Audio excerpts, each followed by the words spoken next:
Hello everyone, Shubho Mahaashtami. This Durga Puja is marred by the COVID-19 pandemic and the need for social distancing. Hence there was not lots of pandal hopping. Sadly I had to stay at home. So staying at home I was bored and thinking of reading on something. My brother from State Bank of India, Shoptoshi Mondol, he is in Beharampur branch currently. He suggested me a book quite a few months back. The name of the book is Das Kapital by Karl Marx. This book has 3 volumes, Volume 1, Volume 2 and Volume 3. Volume 1 was written by Marx himself, but Volume 2 and Volume 3 was composed after his death and eventually published. Now this is a huge book of 1400 pages. And it's a very difficult read. It's a very difficult read on 2 aspects. One, on the language of English that was used for writing the book. It's not the common colloquial language that we are familiar with nowadays. This book was written almost 150 years back. So during that point of time, the English was predominantly Elizabethan English. So the English, the structure, the formation of the sentences was a bit different. Second, it's steeped very much in economics in the volumes 2 and volume 3. Volume 1, if you have a basic idea of economics, if you had taken an economics 101 course somewhere in your schooling days, volume 1 would be a difficulty, but volume 2 and volume 3 actually required me consulting Wikipedia and online resources on numerous occasions to get a grasp of what Karl Marx was trying to say. So for this book, I'll consult this book frequently because it's a huge voluminous book. So while giving a review of the book, I'll try to remain as short and succinct as possible, trying to explain basic ideas that Karl Marx had tried to explain in his book, keeping it succinct and in simple languages. To describe Karl Marx, I'll just read one line from the book's preface. An economist, sociologist, philosopher, journalist, historian and revolutionary. Yes, that was Karl Marx.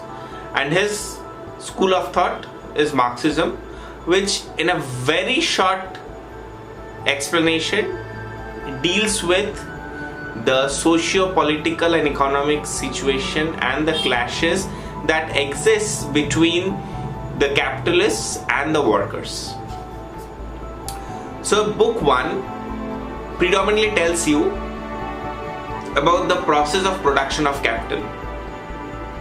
It explains to you what is commodity. Commodity is anything which has a use value to a human being, whether that is for immediate consumption or that is for a productive purpose to be utilized in further producing another commodity is a different issue altogether, but it has a use value to a human being.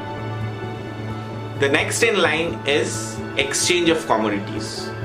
So commodities are exchanged from the buyer to seller, and the medium of exchange is money. So a buyer buys something from a seller, a commodity from a seller, for a certain sum of money, and the life cycle of that commodity ends there because the commodity has been used by the buyer for immediate consumption or for transformation to another product or commodity. So it's a very simple life cycle. C, M, C. C is for commodity, M is for money and C is for commodity. So suppose a weaver sells a shirt, that's a commodity, the first in the cycle. He sells it. He gets money. That's the second in the cycle. With that money he buys rice. That's the third in the cycle. So it starts with a commodity and ends with a commodity, but necessarily the commodities at the start and the end need not be the same. When we are talking about commodities, there has to be something which produces a commodity or transforms that commodity into something useful. One, the buyer always has a use value of the commodity and the seller has no use value of the commodity except as an exchange object. That is, he is going to get money by selling. Here comes the concept of labor power. Labor power is labor as we know it. The point is, from the capitalist point of view, if you see, what is labor power? Labor power is anything that is of human nature and which can be utilized to convert a product or a commodity into something which can be sold on the open market for a surplus value.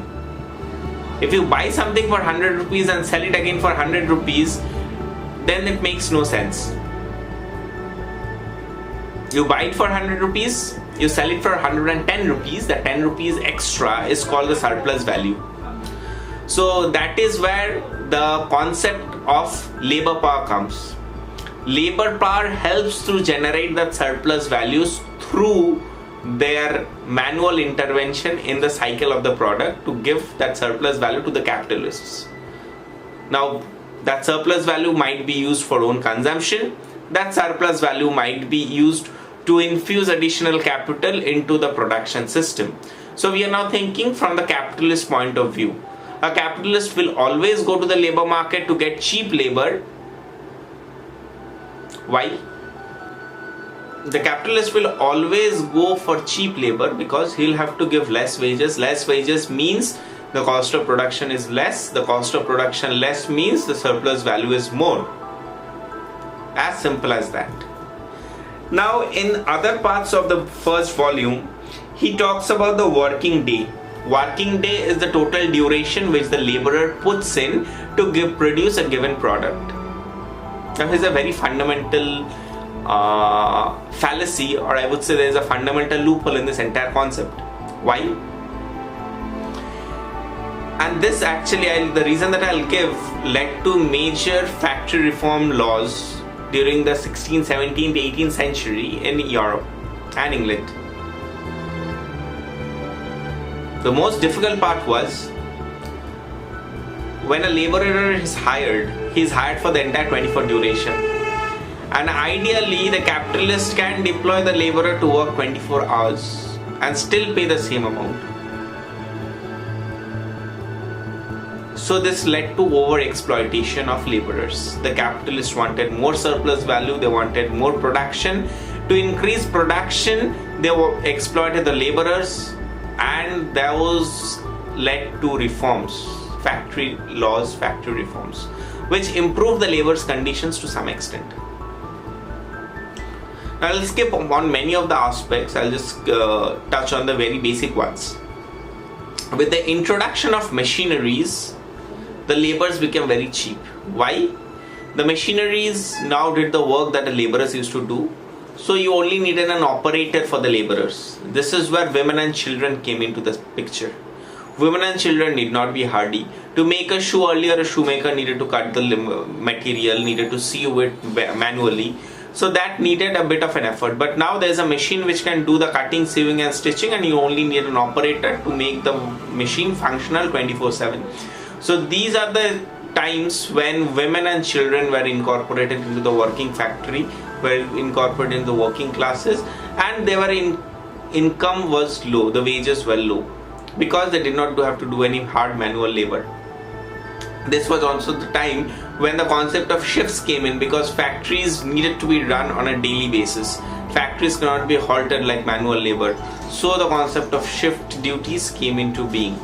Now there was a problem here. There was unemployment. Why? With the introduction of machinery, a lot of manual labor were being shelved. In their place were people like women and children who were available for a lot of cheaper wages. So this created a turmoil. Eventually, over periods in history, over factory reforms, these were eventually resolved. But the point is, the capitalist is always in a position where he can bargain with the laborers. The laborer, on their part, they have got a detailed section on laborers in the book, in volume 1 of Das Kapital, where the cooperation between the laborers increased production, where the laborers also fought for their children's well-being, education, minimum working hours, everything aided the laborers. But if you see on a deeper stand, the capitalists were always there to gain. because with the invent and advent of industrialization, they were getting mass production. With mass production, what happens is the cost of per unit commodity reduces. The cost of per unit commodity reduction in turn means that they are going to have to pay less wages. Less wages means that they are going to have a huge surplus value. Capital comprises primarily of two things: fixed capital and variable capital. Fixed capital is something which you need to invest in, that is your machinery, your raw materials, and variable capital is your labor power. So if you decrease your cost towards labor power, your surplus value is increased. So it's a very basic cycle that I had explained. Now starting with money. The capitalists have money. They use that money to buy raw materials or commodities and invest in fixed machinery, buildings, factories, working spaces. So that's a commodity, that's a fixed capital. Then they use that fixed capital along with the labor powers to produce another commodity which has a surplus value. So the process is money, then comes commodity, then comes production, that's P, then comes C hash. C hash is commodity which has a surplus value of the commodity, and then that commodity is sold at a surplus value. When we have the surplus value, we have M dash. M dash stands for money plus the surplus value of the money. So that's basically, in our current scenario, in our current state in 2020, we can call that as a profit. That profit is again rerouted to the original cycle of money, commodity, product, C commodity is plus surplus value, and money plus surplus value. This is the broad money cycle in capitalist economy, in capitalist way of production as per Karl Marx. So this is basically what is there in volume 1. I skipped many details because it's a huge read, it's a very tiresome read, and I won't be able to accommodate every detail into this video. He ends volume 1 on a historical note. He gives a detail about how the original capitalists came. I explained to you the money cycle, right? But the point is, somebody need to have that money. That somebody is the capitalist. So how did the capitalists came? So he goes about the history of Europe and Britain to make us understand how that individuals who are called capitalists nowadays gain their money, not always through legal means but through coercion and illegal means. But once they have a sufficient amount of money, they can start this money cycle and invest in machinery, raw materials, and labor power. And once that cycle is started, it's basically a reproduction of money, commodity money cycle. It's always a reproduction which eventually leads to an increase in the surplus value, which part is accommodated into the existing capital and part is for consumption, which we call as profit, net profit, and gross profit. Thank you for watching this video. I know it was difficult. It was very difficult for me to read and at least think of how to do it, because many a times I was thinking of doing something, it ended up something else. But hopefully I could compile this video correctly. Thank you for watching. Do like, share, and absolutely comment. If there is any scope of improvement, I'll definitely do so. Please, please, please, those who are economists out there, those who love finance, I would say this big book is 150 years old, but most of the concepts in volume 1 are also known to us. But do give this a read. At least you will not miss on something that has actually a profound implication to the capitalist point of view. There may be few takeaways from this book also which we are not aware, but down the line we are subconsciously or unconsciously implementing principles from this book. Thank you so much. Thanks for watching.